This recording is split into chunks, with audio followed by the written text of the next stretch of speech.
كيف حالكم أستاذ كرم؟ أهلا بك عزيزي، من أي بلاد أنت؟ اليمن. اليمن. نعم.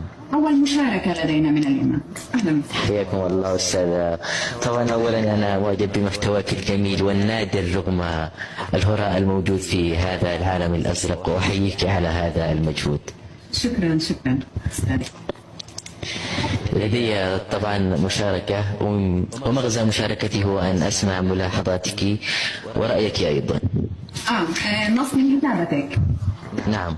طيب أتمنى أن لا يكون النص طويلا. إن شاء الله. إن شاء الله، تفضل. طبعا عنوان القصيدة هو من أنا. خيال الليل يسكن في رؤايا،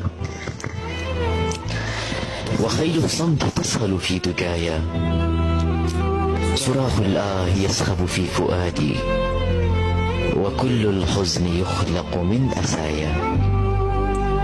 سؤال كشر الأنياب نحوي، ويسألني بعنف من أنايا. يعاتبني ويضنيني بماذا، ويسأل من أنا ولما حنايا. يحاول مقتلي ويريد صلبي، فأهرب نحو أحضان المرايا. أيسأل من أنا وأنا سؤال تذيله القنابل والشظايا. أنا طفل وعمري 1000 عام، وليد غدي وأسكن في صبايا.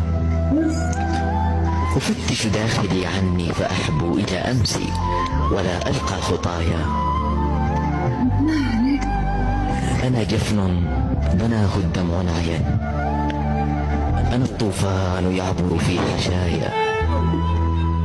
أنا الموؤود في رمس الأماني، أنا حلم تغازله المنايا. أنا ابن الريح والأمطار أمي، وخفت الغيم تمطرني الحكايا. أنا وطن تؤرقه دموع، جفاف الأرض يسقى من بكايا. أنا لون سماوي حرون، أكابر أن أعيش بلا سمايا. أنا نجم تؤرقه الليالي، أنا ركن حبيس في الزوايا. أتعرفني لتقرأ صمت بوحي، أتدرك ما تخبئه شفايا. أنا عني فقيد لم أجدني، وتحملني كما طفل يدايا.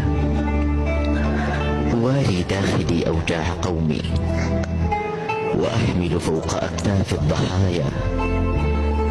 خفافي في المساء تنال صبحا، وصبحي مات حزنا في مسايا. وصبحي مات حزنا في مسايا. بسلامتكم. الله خليل، وين رايح؟